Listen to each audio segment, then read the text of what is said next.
জাফরি এখন অনেকটাই সুস্থ। আয়াত সোফায় বসে মোবাইল দেখছে, তার কোলেই জাফরি বসে আছে। লুইয়া আর ইনিমা দুজন সকালের খাবার তৈরি করতে ব্যস্ত।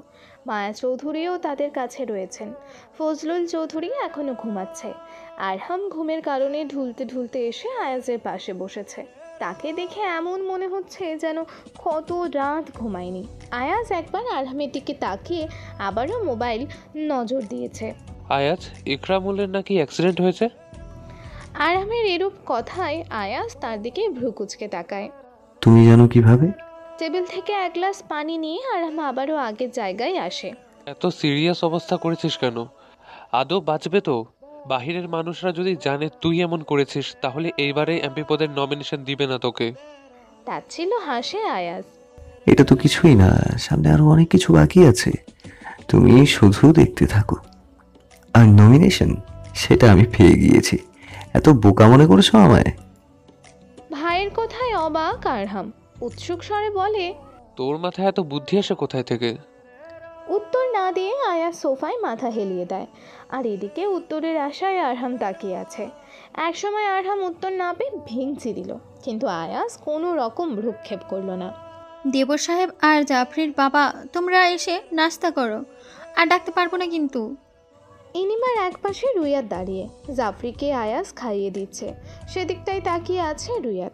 আরহাম এখন খাবে না বলে দিয়েছে। মায়া চৌধুরী আর আয়াজ খেতে বসলো। চুপচাপ খেয়ে আয়াজ উঠে পড়ে।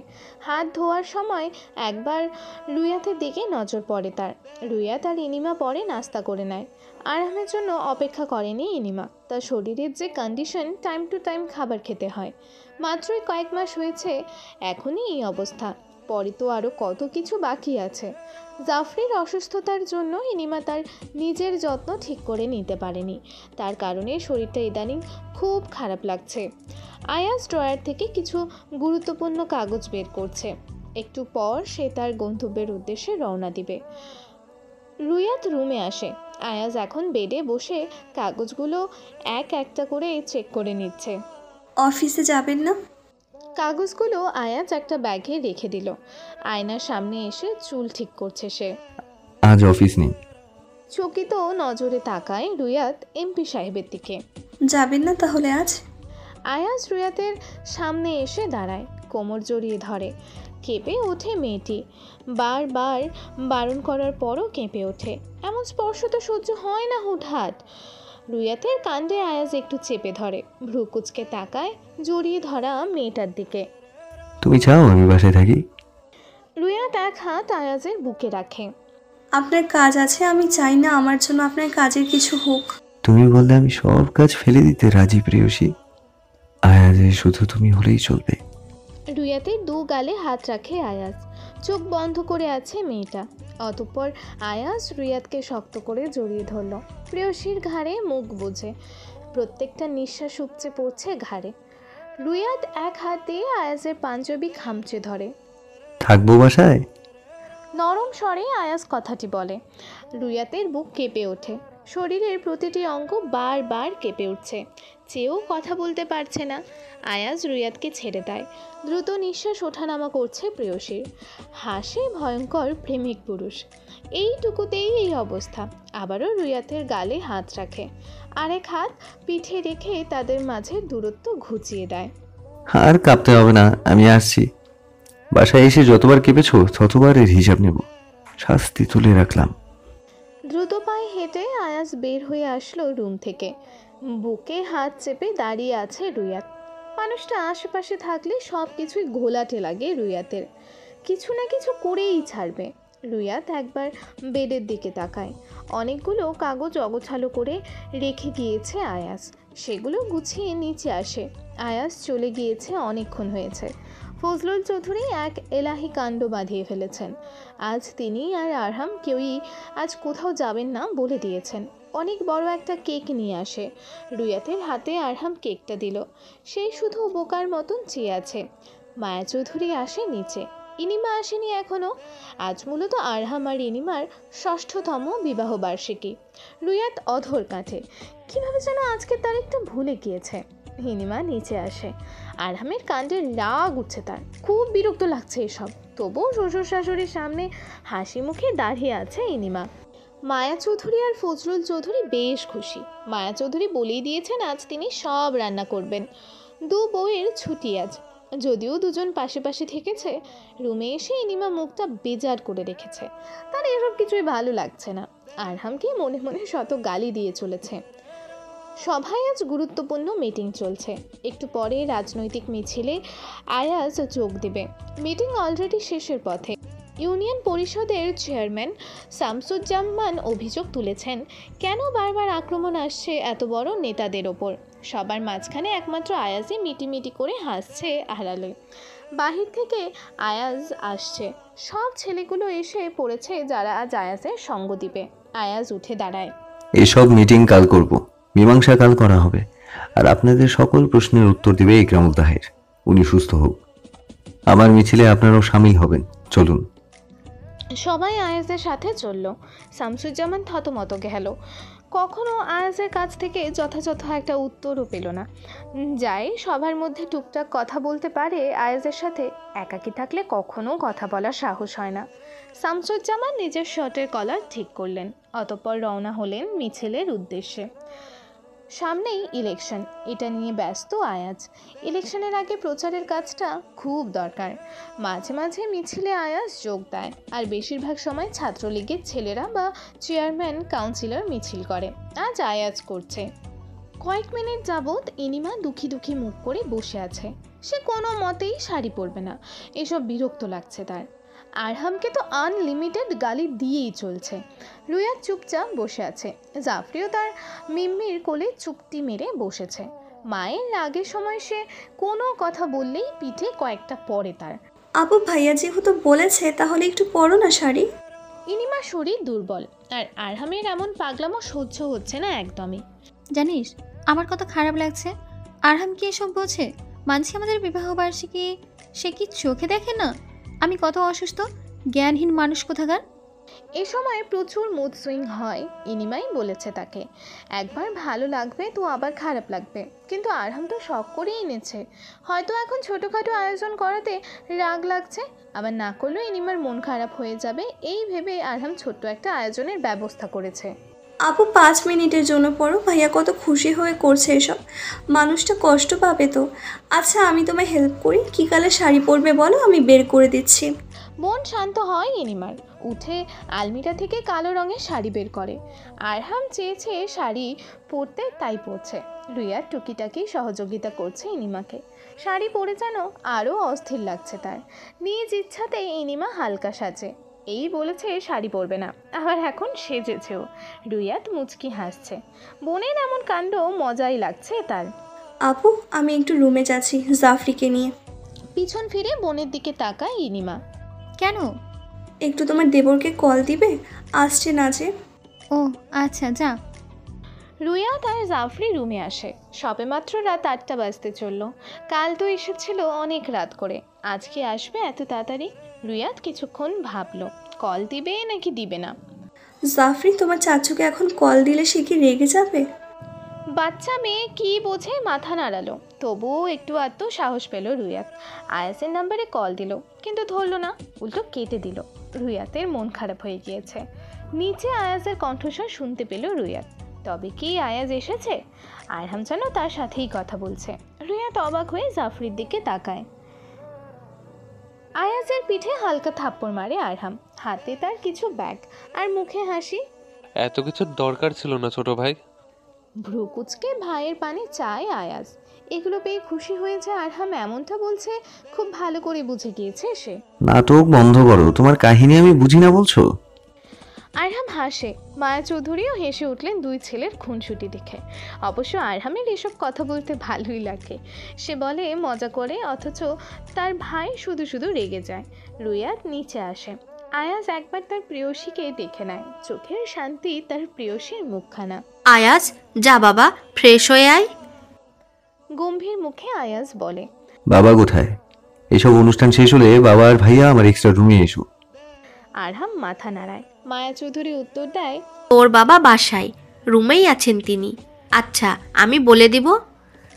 আয়াস আরেকবার তার প্রেয়সীর দিকে তাকায়, তার দৃষ্টিও আয়াজের দিকে। ইশারা করে রুমে আসতে রুয়াত জাফরিকে মায়া চৌধুরী কাছে রেখে উপরে আসে। ওয়াশরুম থেকে আওয়াজ আসছে, নিশ্চয়ই আয়াজ এখন সাবান নিচ্ছে। আলমিরা থেকে আয়াজের কাপড় বের করে বেডে রাখে, তোয়ালে পেঁচিয়ে ওয়াশরুম থেকে বের হয় আয়াজ। যেটা বলেছে সেটাই ঠিক, মাত্রই শাওয়ার নিয়েছে সে। তড়িঘড়ি করে মুখটা ঘুরিয়ে নেয় রুয়াত। বুক কাঁপছে তার, ভীষণ লজ্জাও লাগছে। ভ্রুকুচকে আয়াজ তার কাপড় পরে। এভাবে বউকে লজ্জা দিতে ইচ্ছুক নয় সে। আয়নার সামনে দাঁড়িয়ে চুল মুছে নিচ্ছে। নির্বাক দর্শকের মতন শুধু তাকিয়ে আছে রুয়াত। আয়নায় আয়াজের প্রেয়সীকে দেখা যাচ্ছে। রুয়াতের কাছে এসে দাঁড়ায় আয়াজ, চোখে মুখে গম্ভীরতা। ভরকে যায় রুয়াত, এমনটা করার কারণ বুঝে উঠতে পারছে না। আমি বাসায় থাকি কতক্ষণ? ঢোক গেলে রুয়াত। আয়াজ কিন্তু তার উত্তর পায়নি, কবজি ধরে টেনে আনে তার কাছে। কথা নেই কেন? আমি যতক্ষণ বাসায় থাকবো ততক্ষণ আমার সামনে থাকবে। এই কথা হেরফের করে আমার মেজাজ বিগড়ে দিবে না। মাথা নাড়ায় মেয়েটা। রুয়াতের হাত মুঠোয় পড়ে আয়াজ। দুজনেই নিচে আসে, সবাই নিচে আছে। ইনিমাও এসেছে। এক কোণায় দাঁড়িয়ে আছে ইনিমা আর আরহাম। যেন কয়েক ঝাড়ি খেয়ে চুপ হয়ে আছে আরহাম, দেখেই বোঝা যাচ্ছে। রুয়াত হাসে, হালকা হাসির শব্দ শুনে আয়াজ তাকায় তার পাশে থাকা মেয়েটির দিকে। দৃষ্টি অনুসরণ করে আয়াজও তাকায় সেদিকটায়, তারও হাসি এসে গেল। আরহাম অসহায়ের মতো দাঁড়িয়ে আছে। ইনিমা আর আরহাম জাফরিকে তাদের মাঝে রেখে কেক কাটে। রুইহাত একবার আয়াজের দিকে তাকায়, তার হাত এখনও আয়াজের হাতে। মানুষটা সামনে তাকিয়ে আছে। রুইহাত একবার তার হাতের দিকে তাকায়, অতঃপর আবারও তার মনের প্রেমিকের দিকে তাকায়। মনের প্রেমিক এই জন্যই কারণ কখনো সে আয়াজকে সরাসরি প্রেমিক বলে আখ্যায়িত করেনি, তাই মনের প্রেমিক হিসেবে ধরে নিয়েছে সে। রুমে এসে বারান্দায় দাঁড়িয়ে আছে রুয়াত। ফজলুল চৌধুরী, আরহাম আর আয়াজ অন্য একটা রুমে ইনিমার থেকে জিজ্ঞেস করেছে তারা নাকি কী সব নিয়ে আলোচনা করছে, তাই রুয়াত আর কথা বাড়ায়নি। একা একা দাঁড়িয়ে আছে বারান্দায়। রুয়াতের খাবার খেয়ে তারা অন্য রুমে বসে কথা বলছে। ঠান্ডা হাওয়া বয়ে যাচ্ছে, মনে হচ্ছে বৃষ্টি হবে কিছুক্ষণ পর। হঠাৎ জোঠরে কারো হাত পেয়ে কেঁপে ওঠে রুয়াত। পেছনে ফিরে দেখে আয়াজ দাঁড়িয়ে আছে, তার গালের সাথে গাল লাগিয়ে আছে। আয়াজের হাতের ওপর হাত খামচে ধরে, চোখ বন্ধ করে ফেলে।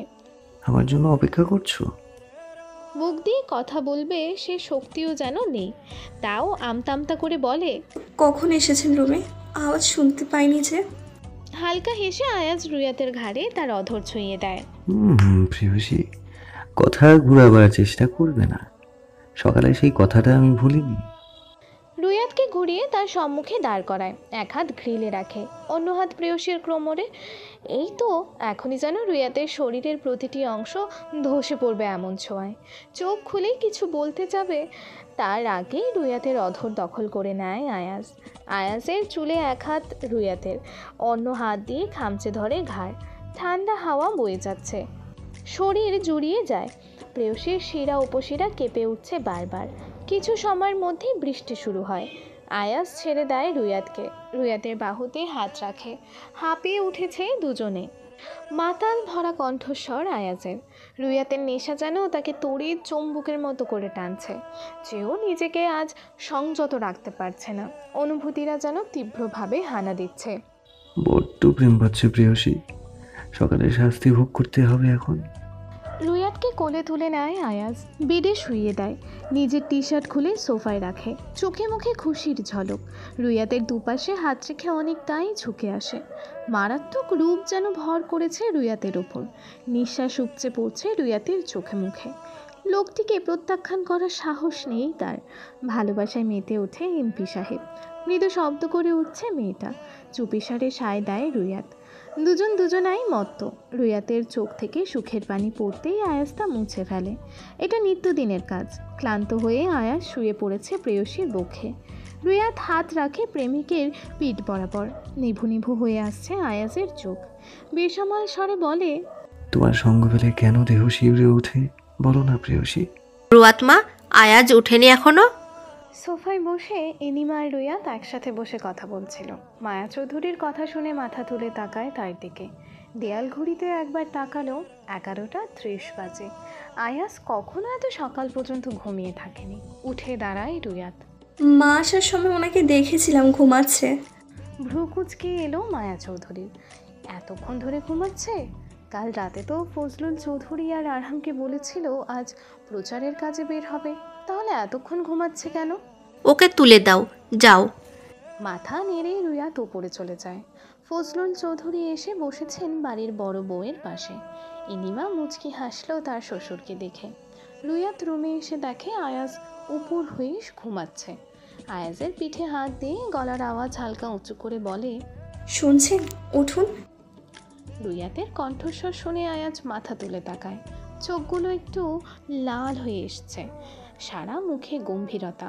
ঘুম ঘুম স্বরে বলে, কটা বাজে?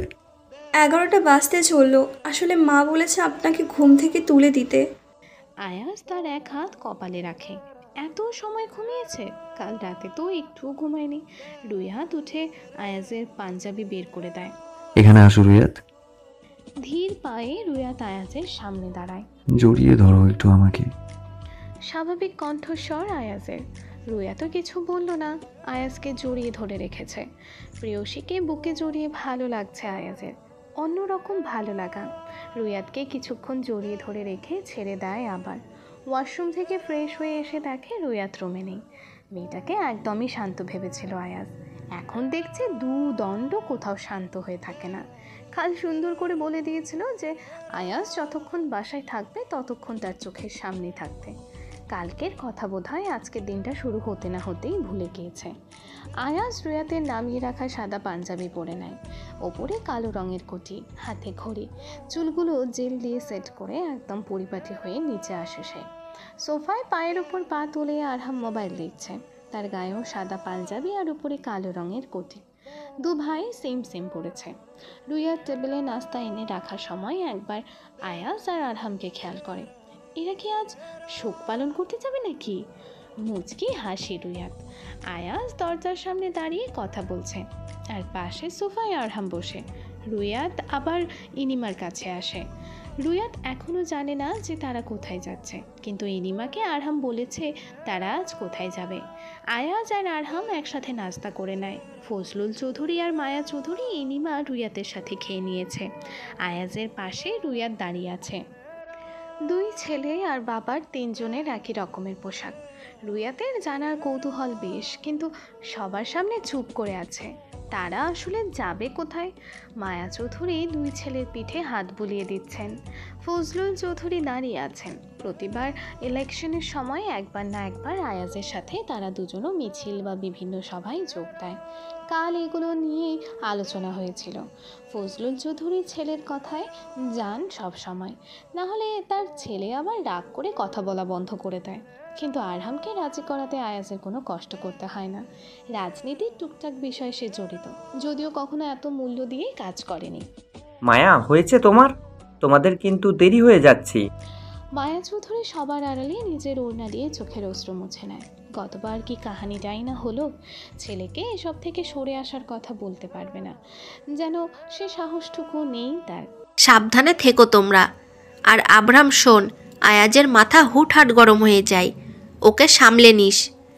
আরহাম তার মাকে এক পাশ থেকে জড়িয়ে ধরে বলে, তুমি এত চিন্তা করো না মা। আয়াজ একবার রুয়াতের দিকে তাকায়। এই মুহূর্তে ইচ্ছে করছে প্রেয়সীকে একবার শক্ত করে জড়িয়ে ধরে তার থেকে বিদায় নিতে। অদম্য ইচ্ছেটাকে বিসর্জন দিয়ে দিল। রুয়াত অন্যদিকে তাকিয়ে আছে। তারা বের হয়ে আসে বাসা থেকে। বাসার বাহিরে 3টার মতন গাড়ি দাঁড়িয়ে আছে। আয়াজরা চলে যাওয়ার পর গাড়িগুলো তাদের পেছনে পেছনে চলে যায়।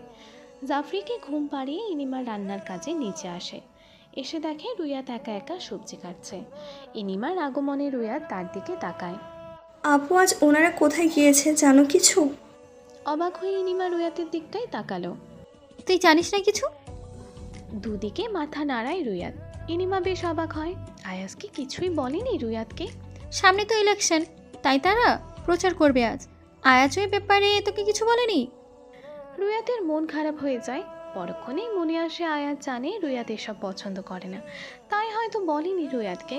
কিন্তু আয়াজের সাথে সম্পৃক্ত কিছুই এখন আর রুয়াতের অপছন্দ নয়। রাজনীতি জিনিসটা এখন খুব সহজ স্বাভাবিকভাবে মেনে নিচ্ছে। প্রচণ্ড ব্যস্ততার মধ্যেও যদি আয়াজ থাকে তার প্রাপ্য সময়টুকু দিতে পারে, তাহলে সেই মানুষটা নিঃসন্দেহে ভালো। আর মানুষটার কাজও এখনও আয়াজের নামে তেমন খারাপ কিছুই শোনেনি। এমনটা যে রাজনীতি করাটা কে পছন্দ করে, শুধুমাত্র স্বাভাবিকভাবেই মেনে নিচ্ছে সে। রুয়া তপ্ত নিঃশ্বাস ছাড়ে। রান্না শেষ হলে ওপরে চলে আসে, একেবারে শাওয়ার নিয়ে বের হয়। কাল বৃষ্টি হয়েছিল, কিন্তু আজ আবার গরম পড়েছে। আয়নার সামনে বসে বসে হেয়ার ড্রায়ার দিয়ে চুল শোকাচ্ছে। তখনই জাফরি দৌড়ে আসে। রুয়া জাফরির হাত ধরে বলে, কি হয়েছে জাফরি বাবু, তুমি এভাবে দৌড়াচ্ছ কেন? হাঁপাতে লাগলো জাফরি, যেন এটুকু দৌড় দিয়েই অবস্থা খারাপ হয়ে গিয়েছে। রুয়াতের চোখে মুখে খুশির ঝলক দেখা যাচ্ছে। নানু ভাই মানে হান্নান সাহেব তাড়াতাড়ি করে নিচে এসে দেখে ঠিকই তার বাবা এসেছে। রুয়া তড়িঘড়ি করে তার বাবার পাশে দাঁড়াতেই হান্নান মজুমদার মেয়েকে বুকে টেনে নেয়। মায়া চৌধুরী এতক্ষণ হান্নান মজুমদারের সাথে কথা বলছিলেন। একদম হুট করে এসে চমকে দিয়েছে সবাইকে। রুয়া তার বাবাকে ছেড়ে সোজা হয়ে দাঁড়ালো। মা আসেনি? চার পা শুকিয়ে দেয় রুয়াত। মেহেরুবা আসেনি, বাসা খালি পড়ে থাকবে সেই জন্য। তার খুব ইচ্ছে হয়েছে দুই মেয়েকে প্রাণ ভরে দেখবে, আর ঠিক এই কারণেই পাঠিয়েছে হান্নান মজুমদারকে। রুয়াতের মাথায় হাত বুলিয়ে দিচ্ছেন তিনি। না, আসেনি। হান্নান মজুমদার জাফরিকে টেনে কোলে নেয়। এখন আর জাফরি কারো কোলে উঠতে চায় না, তাও সবাই জোর করে কোলে নেয়। সবাই একসাথে দুপুরের খাবার খায়। হান্নান মজুমদার প্রথমে নাকচ করে দিলেও দুই মেয়ের জোড়াজোড়িতে আবারও খেতে বসলেন। খাবার খেয়েই রওনা দিয়েছিলেন তিনি। ইনিমা চা বানানোর কথা বললে এর আগেই রুয়াত বলে ওঠে সে চা বানাবে, তাই ইনিমা কিছু বলেনি। রুয়াত চা বানিয়ে এনেছে। হান্নান মজুমদার, মায়া চৌধুরী, ইনিমা সবাই বসে বসে চা খাচ্ছে। রুয়াত চা খায় না বেশি, যখন মাথাটা একটু ব্যথা করে তখন খায়। হঠাৎ হান্নান মজুমদার বলে ওঠে, আপা, আমি কেন এসেছি সেটাই তো বলা হয়নি। আসলে মেহরুবার ইচ্ছে হয়েছে তার মেয়েদের দেখবে, তাই আমায় পাঠিয়েছে। আপনি যদি রাজি থাকেন তাহলে 2-3 দিন মেয়েরা আমাদের কাছে থাকবে। আরে ভাই, এসব কি বলছেন? আমি তো রাজি আছি, কিন্তু সমস্যা হচ্ছে সামনে ইলেকশন, আর এ সময়ে আয়াজের কাজের চাপ খুব বেশিই থাকে। রুয়াত যদি পাশে থাকে তাহলে ছেলেটা একটু ভরসা পাবে। রুয়াত একবার মায়া চৌধুরীর দিকে তাকাচ্ছে, আবার হান্নান মজুমদারের দিকে তাকাচ্ছে। মাকে দেখতে ইচ্ছে করছে খুব, যেন কয়েক বছর দেখা হয় না। এক মেয়ে যাবে আর আরেক মেয়ে যাবে না, মেয়ের খারাপ লাগার আগে আমার খারাপ লাগা শুরু হয়ে যাবে। মায়া চৌধুরী দেখলেন হান্নান মজুমদারের মুখটা ছোট হয়ে গিয়েছে কথাটা বলতে গিয়ে। আমি আয়াজকে বুঝিয়ে বলবো, সমস্যা নেই রুয়াত, ও যাবে আপনাদের সাথে। হান্নান মজুমদার খুশি হয়ে গেলেন। মায়া চৌধুরীর কথা মতো ইনিমা আর রুয়াত চলে গেল তাদের জামা কাপড় গোছাতে। মনে মনে একটু আধটু ভয় কাজ করছে, আয়াজকে না বলে যাচ্ছে সেই বাড়িতে। রুয়াত তার ভয়টাকে একপাশে রাখলো। 2 দিনের বেশি থাকবে না, আয়াজ রাগ করলে ঠিকই মানিয়ে নেবে। রুয়াত রেডি হয়ে তার ব্যাগ নিয়ে ইনিমার রুমে আসলো। ইনিমা জাফরিকে রেডি করাচ্ছে। রুয়াতের দিকে একবার তাকায় ইনিমা। আপু, তোমার দেবরকে তো না বলে যাচ্ছি, উনি যদি কিছু বলে? ইনিমা জাফরির চুল আছড়ে দিচ্ছে। আজ মোটেও সেরকম নয়, কিছু বলবে না দেখে নিস। আর আরহামও তো জানে না, মা ঠিক ম্যানেজ করে নেবে দেখিস। বেডে এসে বসে রুয়াত। মোটেও শান্তি লাগছে না তার, বরং বেশ অস্থির অস্থির লাগছে। ইনিমা আর জাফরি রেডি হওয়া শেষে তারা 3 জন নিচে নামে। হান্নান মজুমদার মায়া চৌধুরীর থেকে বিদায় নেয়, মেয়েদের নিয়ে চলে আসে। মায়া চৌধুরীকেও বলা হয়েছিল, তিনি বলেছেন পরে এক সময় আসবে। বাসায় এসে রুয়াত ভীষণ খুশি। সারাক্ষণ মায়ের পেছন পেছন ছিল, তার আর এই স্বভাব গেল না। রাত 12টা পর্যন্ত আড্ডা দিল সবাই। ইনিমার শরীর খারাপ থাকায় ইনিমা আগেই ঘুমিয়ে পড়ে। রুয়াত পুরো আড্ডা চলাকালীন সময়ে বসেছিল। রুমে এসে হাত মুখ ধুয়ে নেয়, না হলে গরমে গালের উপরে চামড়ার জ্বালা পোড়া শুরু হয়ে যায়। আয়নার সামনে দাঁড়িয়ে রুয়াত নিজেকে একবার দেখে নেয়। শরীরের বিভিন্ন অংশে আয়াজের দেওয়া ভালোবাসার চিহ্ন। মুচকি হাসে রুয়াত। বাসায় এসে আয়াজ রুয়াতকে পায়নি। না আছে রুয়াত, না আছে ইনিমা। আরহামও ইনিমাকে খুঁজে পাচ্ছে না। আয়াজ ফ্রেশ হয়ে মায়া চৌধুরীর রুমে আসে। তিনি শুয়ে আছেন। মা, ঘুমাচ্ছ? মায়া চৌধুরী উঠে বসে ছেলের কথা শোনে। না বাবা, আয়, ঘুমাইনি। আয়াজ তার মায়ের পাশে এসে বসে। বাসায় আজ কাউকে দেখতে পাচ্ছি না, তারা কোথায়? আজ হান্নান সাহেব এসেছিল, উনি ওনার মেয়েদের নিয়ে গিয়েছেন, আমিও অনুমতি দিয়েছি। মায়া চৌধুরীর কথায় আয়াজের ভ্রু কুঁচকে আসে। রুয়াত ও বাড়িতে গিয়েছে অথচ সে জানে না। রুয়াতকে একবারও বলার প্রয়োজন বোধ করলো না। আয়াজ আর কিছু বলল না। মায়া চৌধুরীর মেডিসিনগুলো চেক করে চলে আসে। রুমে এসে দরজা বন্ধ করে দেয়। টায়ার্ড সে, শুয়ে পড়ে। রাতে খাবার মতন মুড নেই। আরহাম খাওয়ার সময় আয়াজকে কল দেয়, কিন্তু সে বলে দিয়েছে খাবে না। পাশের জায়গাটা খালি। প্রেয়সীকে মনে পড়ছে খুব। আয়াজ আর নিজের রাগ পোষণ করলো না, রুয়াতের নাম্বারে কল দেয়। রুয়াত এখনও ঘুমায়নি, ঘুম আসছিল না। হঠাৎ আয়াজের কল পেয়ে উঠে বসে। ভয় হচ্ছে প্রচুর। আয়াজ যদি কিছু বলে, বুক ধুকপুক শুরু হয়েছে। কল রিসিভ করে সে।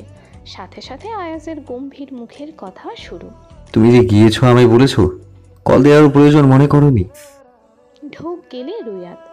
বাবার সাথে এসেছি, সত্যি আমি কল দিব ভেবে রেখেছি, এক্ষুনি দিতাম। ওপাশ থেকে আয়াজ চুপ। রুয়াত আবারও বলে, শুনুন না, রাগ করেছেন? খেয়েছেন আপনি? আয়াজ ছোট্ট করে বলে। না। ভ্রু জোড়া মিলিয়ে যায় রুয়াতের। কেন? খেয়ে আসুন, যান। ভালো লাগছে না, আমি সত্যি রেগে আছি। তুমি একবার আমায় কল দিয়ে বলেছো আমাকে মানুষ বলে মনে করো না তুমি? আমার কি বাবার সাথে আসার অধিকার নেই? কখন বলেছি অধিকার নেই? তোমাকে আমি সম্মান করি, তোমার সব চাওয়া পাওয়াকে প্রাধান্য দিই, এরপরেও এসব বলছো? রুয়াত মোবাইলটা কান থেকে সরিয়ে নেয়। পরক্ষণে আবারও কানে নেয় মোবাইলটা। ভালোবাসি এমপি সাহেব, খুব বেশি। এই কথা শোনার জন্যই যেন আয়াজ অপেক্ষা করছিল। সব রাগ যেন উবে গিয়েছে। বিশ্বাস করো, এই কথাটি যদি সামনে থেকে বলতে আজ তুমি। আয়াজের কথা শেষ করতে দিল না রুয়াত। সে ভালো করে অবগত যে আয়াজ এখন কি বলবে। খেয়ে আসুন, যান। খুব মনে পড়ছে তোমায়। এখন মনে হচ্ছে কি তোমায় ছাড়া আমি থাকতে পারবো না। শ্বাস প্রশ্বাস বন্ধ হয়ে আসছে। প্রতিটি মুহূর্ত এখন আমার প্রেয়সীকে মনে পড়ছে। রুয়াতের মনটা কেঁপে ওঠে। মানুষটাকে ছাড়াও তার থাকতে ভীষণ কষ্ট হচ্ছে। আমারও আপনাকে খুব মনে পড়ছে এমপি সাহেব। আয়াজ হাসি প্রেয়সীর কথা শুনে। মনে পড়ছে বললে হবে না, কাল বাসায় আসতে হবে। তোমাকে আদর দেওয়া ছাড়া ঘুমাতে পারি না আমি। রুয়াতের গালে রক্তিম আভা ছড়িয়ে পড়েছে। পাগল পুরুষ একদম। মা, আজ তোমার বৌমার জন্য গাড়ি পাঠিয়ে দিও, রুয়াত চলে আসবে। মায়া চৌধুরী আয়াজকে দুপুরের খাবার বেড়ে দিচ্ছে। আজ সকালে বের হয়নি সে। একেবারে 12টার সময় ঘুম থেকে উঠে শাওয়ার নিয়ে ফ্রেশ হয়ে নিজেকে পরিপাটি করে নিচে আসে। এখন খেয়েই বাসা থেকে বের হবে। আয়াজের এমন আশ্চর্যজনক কথা শুনেই মায়া চৌধুরী অবাক হয়ে তাকায় তার দিকে। কাল তো গিয়েছে, আজ আসবে কেন? সবে মাত্র কাল গিয়েছে, থাকুক না কয়েকটা দিন। শান্ত কণ্ঠস্বর আয়াজের। গত রাতে রুয়াত বলেছে আজ আসবে। কাজ থাকার কারণে আয়াজ যাবে না, তাই ড্রাইভারকে পাঠিয়ে দেবে রুয়াতকে নিয়ে আসার জন্য। মন মানল না মায়া চৌধুরীর।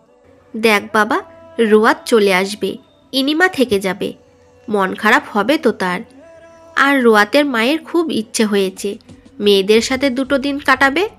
ইলেকশন শেষ হোক, তারপর আমি দিয়ে আসবো তাকে। মায়া চৌধুরী মাথা নাড়ায়, আর কথা বাড়ালো না। রুইয়া যেহেতু বলেছে আসবে, সেহেতু মায়া চৌধুরী আর কী বা বলবে। আয়াজ খেয়ে চলে যায়। বাসায় তেমন কেউ নেই বলতে গেলে, শুধুমাত্র মায়া চৌধুরী ছাড়া। রুইয়া তার ইনিমা চলে যাওয়ার পর সব কিছুই আরও খালি খালি লাগছে। আরহাম আর ফজলুল চৌধুরীও বাসায় নেই, সে যার কাজে বের হয়ে গিয়েছে। বাসার বাহিরে এক গাদা সিকিউরিটি গার্ড। ইলেকশনের এই সময়টাতেই আয়াজ সিকিউরিটি বাড়িয়ে দেয়। মায়া চৌধুরী দীর্ঘ নিঃশ্বাস ছাড়লেন। 4টায় রুয়াদের জন্য ড্রাইভার পাঠিয়ে দিয়েছেন আয়াজের কথা মতো। মেহেরুবা মেয়ের পাশে বসে আছে, মনটা ভীষণ খারাপ। কাল মেয়েটা এসেছে আর আজ চলে যাবে। ইনিমা ঘুমিয়ে আছে, সে জানে না রুয়াত আজই আবারও চলে যাবে। একটু আগেই রুয়াত মেহেরুবাকে বলেছে হান্নান মজুমদার বাসায় নেই, তিনিও তার কাজে বেরিয়ে গিয়েছে। রুয়াত তার অনেকগুলো কমফোর্ট ড্রেস নিয়ে নিল। 3 পিস পরে ঘুমানোর অভ্যাস নেই তার। হঠাৎ কল আসায় রুয়াত সেদিকটাই তাকায়। স্ক্রিনে আয়াজের নাম্বার। কল রিসিভ করে সে। আসসালামু আলাইকুম। প্রেয়সীর কণ্ঠস্বরে আয়াজ স্মিত হাসে। ওয়ালাইকুম আসসালাম। শোনো, গাড়ি তোমার বাসার সামনে। আমার কাজ থাকায় আসতে পারিনি, তার জন্য সরি। তুমি চলে এসো। ছোট্ট করে উত্তর দেয় রুয়াত। জি আচ্ছা। আয়াজ কল কেটে দেয়। রুয়াত ড্রাইভারকে বেশিক্ষণ অপেক্ষা করায়নি, তাড়াতাড়ি রেডি হয়ে যায়। মেহেরুবা মন খারাপ। ইনিমা উঠেছে অনেকক্ষণ হয়েছে, সে একটু সুস্থ হলেই যাবে, এখন যেতে ইচ্ছে করছে না। রুয়াত আসার সময় মেহেরুবাকে জড়িয়ে ধরে রেখেছিল কিছু সময়, কিন্তু আবারও আয়াজের কথা ফেলতে পারছে না। আবার কোনো একদিন এসে থাকবেন না হয়। এনিমা মজুমদার বাড়িতে থাকায় মাকে রেখে আসতে এত কষ্ট হয়নি। সবার থেকে বিদায় নিয়ে গাড়িতে উঠে বসে সে।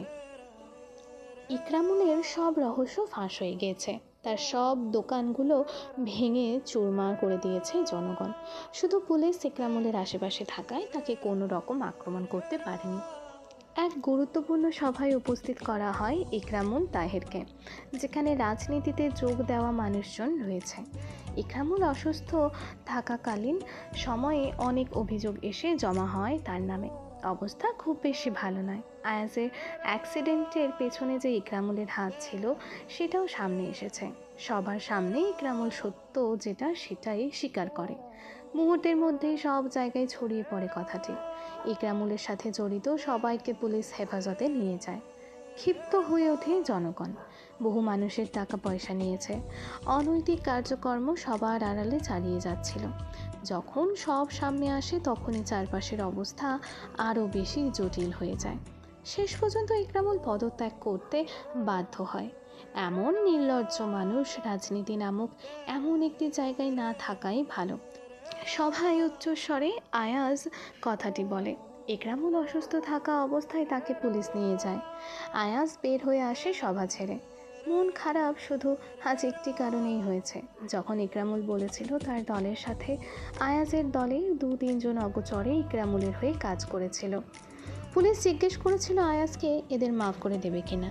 আয়াজ মাফ করলে তাদের আর পুলিশ অ্যারেস্ট করবে না, ছেড়ে দিবে। কিন্তু আয়াজ বলেছিল ইকরামুলের থেকে যেন তাদের বেশি শাস্তি দেওয়া হয়। সন্ধ্যা হওয়ার আগেই রুয়াদ বাসায় চলে আসে। মায়া চৌধুরী আর ফজলুল চৌধুরীর জন্য চা বানাচ্ছে। ফজলুল চৌধুরী এসেছেন একটু আগে, বসে বসে টিভি দেখছেন। রুয়াদ চা বানিয়ে মায়া চৌধুরী আর ফজলুল চৌধুরীকে দিয়ে আসে। কী করবে ভেবে পাচ্ছে না। আপাতত আর কোনো কাজ নেই। আয়াজ আর আরহাম আসার পর সবাই রাতের খাবার খাবে। রুমে এসে শুয়ে পড়ে। একসময় সে ঘুমিয়ে যায়। রাত 9টা। বাসায় আসে আয়াজ। আরাম এখনও আসেনি। আজ তেমন কোনো কাজ না থাকায় তাড়াতাড়ি এসে পড়েছে। সব কাজ দিনের মধ্যেই শেষ করে ফেলে। ফজলুল চৌধুরী আয়াজকে দেখে কিছু বললেন না। আগে আয়াজ ফ্রেশ হোক, তারপর খাবার খাওয়ার পর কিছু কথা বলবে। আয়াজ তার নিজ কক্ষে আসে। একজন মায়াবী প্রেয়সী গভীর ঘুমে আচ্ছন্ন। আনমনে হাসে আয়াজ। রুয়াতের দিকটায় না গিয়ে ফ্রেশ হয়ে আসে। সারাদিন এত কাজ করার পর ধুলোবালিতে মিশে যায় শরীর। কাজগুলো যে এক জায়গায় বসে থেকে করবে ঠিক তেমনটাও নয়। শাওয়ার নিয়ে আসে আয়াজ। এখনও রুয়াত ঘুমাচ্ছে। তোয়ালে দিয়ে চুলের পানি মুছে ফেলে, হ্যাঙ্গারে ঝুলিয়ে রাখে। অতঃপর রুয়াতের পাশে গিয়ে বসে। প্রেয়সীর গালে হাত বুলিয়ে দেয়, অথর ছুঁয়ে দেয় প্রেয়সীর পাতলা অথরে। আচমকা রুয়াত চোখ মেলে। চোখ খুলতেই দেখে আয়াজের মুখখানা। তড়িঘড়ি করে উঠে বসে। আপনি কখন এসেছেন? আয়াজ একটু দূরে সরে আসে। রুয়াতের চোখে মুখে ভয়। ভয়টা আয়াজের আগমনে নয়, বরং আয়াজের এরূপ কাজে। এসেছি একটু আগে। রুয়াত উঠে দাঁড়ায়, ওড়না পেঁচিয়ে দেয় শরীরে। আমায় ডাকেননি কেন? সে সন্ধ্যায় ঘুমিয়েছি, একা ভালো লাগছিল না, তাই আসুন খেতে যাবেন। আয়াজ রুয়াতের সম্মুখে দাঁড়ায়। মেয়েটাকে টেনে নেয় তার কাছে। ভয় পেয়েছো? মাথা নিচু করে রুয়াত। ঘুমিয়েছিলাম বলে হঠাৎ ভয় পেয়েছি। আয়াজ রুয়াতকে তার বুকে টেনে নেয়। প্রথমে যেটা ভেবেছিল সেটাই হয়েছে। মন শান্ত হয় রুয়াতের। এখন আর ভয় লাগছে না, বরং ভালো লাগছে। কিছু সময় আয়াজ শক্ত করে জড়িয়ে ধরে তার প্রেয়সীকে। রুয়াতকে ছেড়ে সোজা হয়ে দাঁড়ায়। নিচে আসো, আমি যাচ্ছি। আয়াজ চলে যায়। ওয়াশরুমে গিয়ে মুখে পানি দেয় রুয়াত। অতঃপর নিচে আসে। কেমন যেন গম্ভীর ভাব সবার মধ্যে। যেখানে এত গম্ভীর ভাব থাকলেও আরহাম হেসে তা উড়িয়ে দিত, আজ সেও চুপ। মায়া চৌধুরী এখানে নেই, ফজলুল চৌধুরী টিভি দেখছেন। আয়াজ আরহাম দুজন চুপচাপ ফোন দেখছে। রুয়াত মায়া চৌধুরীকে ডেকে আনে, তার সাহায্য নিয়ে সবাইকে রাতের খাবার বেড়ে দেয়। খেয়ে দিয়ে সবাই বসেছেন। আয়াজ ধরতে পেরেছে কিছু একটা হবে হয়তো। রুয়াত একপাশে দাঁড়িয়ে আছে, মায়া চৌধুরীর মুখটাও গম্ভীর হয়ে আছে। আয়াজ, তুমি প্রথম থেকেই জানো আমরা তোমার রাজনীতি করা বিষয়ে অমত ছিলাম। ফজলুল চৌধুরীর মুখ থেকে যেন আয়াজ কথা ছিনিয়ে আনে। শক্তপোক্ত স্বরে রুয়াতের উদ্দেশ্যে বলে, রিয়াদ, তুমি উপরে যাও। প্রথমে ফজলুল চৌধুরীর কথা, তারপর আয়াজের কথা দুটো বুঝতে খানিকটা সময় লাগলো তার। ঠায় সেখানে দাঁড়িয়ে রইল। আবারও আয়াজ বলল, উপরে যেতে বলেছি রিয়াদ। কোনো রকম কথা না বলেই রুয়াত ওপরে চলে আসে। আয়াজের কথা বলার সময় সবার নজর তার দিকেই ছিল। পুনরায় ফজলুল চৌধুরী বলে, কে বুদ্ধি দিয়েছিল তোমায় রাজনীতিতে যোগ দিতে? কখনো তোমার সাথে উচ্চস্বরে কথা বলিনি, আরহামের সাথেও বলিনি। তোমার মায়ের বিয়ের 8 বছর পর তুমি জন্ম নাও। আরহাম তোমার থেকে বয়সে অনেক বড়। যখন আমার দ্বিতীয় সন্তান হওয়ার আগাম বার্তা শুনি, তখন আমার থেকে বেশি খুশি কেউ হয়নি। বলতে পারো তোমরা দুজন আমার শখের। আমি তোমাদের ভালো চাই, আর পৃথিবীর কোনো বাবা মা সন্তানের খারাপ চায় না। আরহাম যেমন শান্ত ছিল ছোটবেলা থেকে, তুমি ছিলে তার উল্টোটা। রকচটা স্বভাব তোমার, তোমার রাগের কাছে হেরে যাই বরাবর। তেমনই তুমি যখন রাজনীতিতে যোগ দাও, তখনও তোমাকে কড়া কথা শোনাতে পারিনি। কথায় আছে, পিতামাতার অধিক স্নেহ সন্তানের জন্য মঙ্গলজনক নাও হতে পারে। আশা করি কথাটা তুমি বুঝেছো। আমি এটাও বলবো না যে রাজনীতিতে যোগ দিয়ে তুমি খারাপ কিছু করেছো। না, আজ পর্যন্ত আমি খারাপ শুনেছি তোমার নামে। আমি আমার নিজের পরিচয় বাদ দিয়ে সর্বপ্রথম তোমার সাথে সম্পর্কিত আমার পরিচয় চলে আসে। সবাই আমাকে চেনে এমপি আয়াজ তাইম চৌধুরীর বাবা হিসেবে। তোমার জন্য মানুষ আমাকে বিশেষ এক নজরে দেখে, সম্মান করে। একজন বাবার আর কি চাই? তোমার জন্য মানুষ আমায় চেনে। আমি নিঃসন্দেহে বলতে পারবো আমি একজন গর্বিত বাবা, শুধুমাত্র তোমার কাজের জন্য। আজ ইকরামুলের দোকানে ভাঙচুর করা হয়েছে। সে অর্থনৈতিক কাজে জড়িত ছিল, পদত্যাগ করেছে। অবশ্য তুমি সেখানে উপস্থিত ছিলে, ভালো করেই কথাগুলো জানো। তোমার দলের কিছু লোক ইকরামুলের সাথে জড়িত ছিল। তুমি শুধু ভাবো তোমার দলের লোক শত্রুতা করছে তোমার সাথে। এইগুলো আর কতদিন? এই যে কিছুদিন আগে অ্যাক্সিডেন্ট হলো তোমার, তার জন্য কিন্তু ইকরামুল দায়ী ছিল। কেন দায়ী ছিল? তোমাদের মধ্যে মনোমালিন্য ছিল, আর সেটার উৎপত্তি রাজনীতি। রুয়াতকে কিন্তু তার বাবা কখনো তোমার হাতে তুলে দিত না। আমরা তাকে বুঝিয়ে বলেছি, তাকে কথা দিয়েছিলাম তার মেয়ে ভালো থাকবে তোমার সাথে। ফজলুল চৌধুরীর এক নাগারে কথাগুলো বললেন, কিছুক্ষণের জন্য একটু থামলেন। তোমার কথা রাখার জন্য আমি রুয়াতের বাবা হান্নান সাহেবকে জোর করি। তিনি আমায় ভরসা করে বলেই রাজি হয়েছিলেন, আর আদরের মেয়েকে তুলে দিয়েছিলেন নির্দ্বিধায়। আমরা সবাই জানি রুয়াত রাজনীতি পছন্দ করে না, তাও তোমার সাথে থাকছে। বাবার ঊর্ধ্বে কথা বলেনি, মেনে নিয়েছে তার বাবার কথা। আমার শুধু একটাই কথা, তুমি নিজে ভালো থেকো। যেই পেশায় থাকো না কেন, তুমি আগে নিজেকে নিরাপত্তা রাখো। আর আমার সম্মানটা রেখো হান্নান সাহেবের কাছে। তার মেয়েটাকে ভালো রেখো। তোমাকে আমি তোমার জায়গা থেকে সরে আসতে বলবো না। তুমি দিন শেষে সৎ থাকো। এখন যেভাবে আছো ঠিক সেভাবেই থাকো। আমি যেন পরবর্তী সময়েও তোমায় নিয়ে একইভাবে গর্ববোধ করতে পারি। এক নাগারে কথাগুলো বলে ফজলুল চৌধুরী উঠে চলে গেলেন। আয়াজ চুপচাপ বসে শুনছে। আরহাম আর কিছু বলার সাহস পেল না। আর এখানে সবগুলো কথাই যুক্তিসম্মত কথা। মায়া চৌধুরী ছেলের চুলেই হাত বুলিয়ে দিলেন, তারপর তিনিও চলে গেলেন। আয়াজের কানে শুধু তার বাবার কথাগুলো ভাসছে। আরহাম আয়াজের দিকে তাকালো। শান্ত হয়ে বসে আছে তার ভাই। তাকে স্বাভাবিক করার জন্য আরহাম বলে, এমপি আয়াজ তাইম চৌধুরীকে এমন নিস্তব্ধতা মানায় না, তার সাথে যায় না এটা। আয়াজ মাথা তুলে আরহামের দিকে তাকায়। কথার কোনো উত্তর দিল না। ওপরে তার রুমে চলে আসলো। রুয়াত বেডে বসে পা দুলাচ্ছে।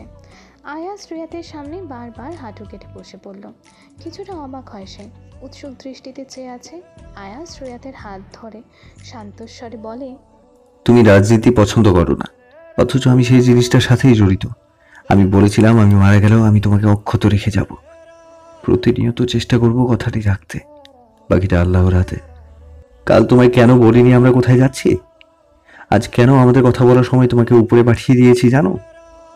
কারণ এই 2 দিনের ঘটনার সাথে রাজনীতি নামক শব্দ বিদ্যমান ছিল। তোমাকে আমি রাজনীতি পছন্দ করতে বলছি তা, তুমি শুধু আমায় ভালোবাসো, আর কিচ্ছু চাই না। আমার খারাপ সময় ভালো সময় শুধুমাত্র আমার পাশে থেকো। আমি বেঁচে থাকতে কখনো রাজনীতির রিলেটেড কোনো কিছু তোমায় ফেস করতে দেব না। আমায় বিশ্বাস করো না? নিঃস্বার্থ ভালোবাসা বুঝো, যারা কোনো রকম স্বার্থ ছাড়াই ভালোবাসে। আমি ঠিক সেরকম তোমায় ভালোবাসি, যেখানে কোনো স্বার্থ নেই। মানুষের মধ্যে কিছু ত্রুটি থাকে, যেমন তার স্বভাব, কথাবার্তা। পৃথিবীর সব মানুষ শুদ্ধতম নয়, হয়তো আমার মধ্যেও কিছু ত্রুটি আছে। রাজনীতি করাটাকে সবাই খারাপ ভাবে। আমি তোমায় জোর দিয়ে বলতে পারবো, আয়াজ এই প্ল্যাটফর্মে এসে খারাপ কিছু করেনি, না একটা মেয়ের দিকে চোখ তুলে তাকিয়ে কথা বলেছে। আমার পেশা ঠিক এমন যে সবার সাথেই কথা বলতে হয়। হয়তো কিছু কিছু সময় কয়েকজনের দিকে অনিচ্ছাকৃতভাবে চোখ পড়েছে, কিন্তু নিজ ইচ্ছায় কখনো তাকাইনি। তোমায় আমি সম্মান করি প্রেয়সী, তুমি আমার সর্বপ্রথম এবং সর্বশেষ ভালোবাসা। তুমি শুধু আমার সঙ্গে থেকে যেও সারা জীবন। ঢোক গেলে রুয়াত। এমন কঠিন মানবের কাছ থেকে এগুলো শুনতে ভীষণ কষ্ট হচ্ছে তার। আয়াজকে নিজের থেকেও বেশি বিশ্বাস করে, কখনো গলা কেটে দিলেও যেন মানুষটাকে অবিশ্বাস করতে পারবে না। আয়াজের হাতের ওপর হাত রাখে রুয়াত। আমি ভালোবাসি তোমায়, খুব বেশি ভালোবাসি। আচ্ছা প্রেয়সী, তুমি আমার বাহিরের দিকটায় না তাকিয়ে আমার ভেতরের দিকটা দেখো। আমার সাথে কি থাকা যায় না? তুমি থাকবে না আমার সাথে আমার জীবনের শেষ মুহূর্ত পর্যন্ত?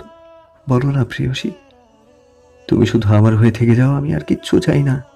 বুক কেঁপে ওঠে রুয়াতের আয়াজের ভাঙা স্বরের কথাগুলো শুনে। আয়াজকে শক্ত করে জড়িয়ে ধরে, কাঁদতে ইচ্ছে করছে তার, আর কন্ট্রোল করতে পারল না নিজেকে। আয়াজের বক্ষে মাথা রেখে কেঁদে দিল। আমি আপনাকে ছাড়া থাকতে পারবো না এমপি সাহেব। ভালোবাসি আপনাকে। আমি আপনার বাহিরের দিক, ভেতরের দিক, আপনার স্বভাব, চরিত্র, কথাবার্তা সব কিছু ভালোবাসি। আমি আপনার হয়ে থেকে যেতে চাই সব সময়। কান্নারত কণ্ঠে রুয়াত কথাটি বলে। রুয়াতের মুখ থেকে ভালোবাসি কথাটা শুনে ভীষণ আনন্দ হচ্ছে আয়াজের। অদ্ভুত শান্তি অনুভব হচ্ছে। রুয়াতের চুলে হাত বুলিয়ে দিচ্ছে সে। প্রেয়সীকে কাঁদানোর জন্য তো তাকে আমি তার বাবার বাড়ি থেকে নিয়ে আসিনি। ভালোবাসা স্বীকার করেছো, এবার ভালোবেসে দেখাও। তৈরি হয়ে নাও রুয়াত, ফাইরুজ, দয়ত্রী। আয়াজের বুক থেকে মাথা তুলে তাকায় রুয়াত। একটু আগেই তো কি সুন্দর কথা বলছিল, এখন আবার শুরু হয়েছে উল্টাপাল্টা কথা। রুয়াতের চাহনি দেখে আয়াজ হেসে ওঠে। প্রেয়সীর কানে তার অধর ছুঁয়ে দেয়, কোমর উঁচু করে তার সম্মুখে নিয়ে আসে। রুয়াত আয়াজের পিঠের উপরিভাগ খামচে ধরে, অধর ছুঁয়ে দেয় প্রেয়সীর পাতলা অধরে। সাথে সাথে আবার নিচ থেকে সরে আসে।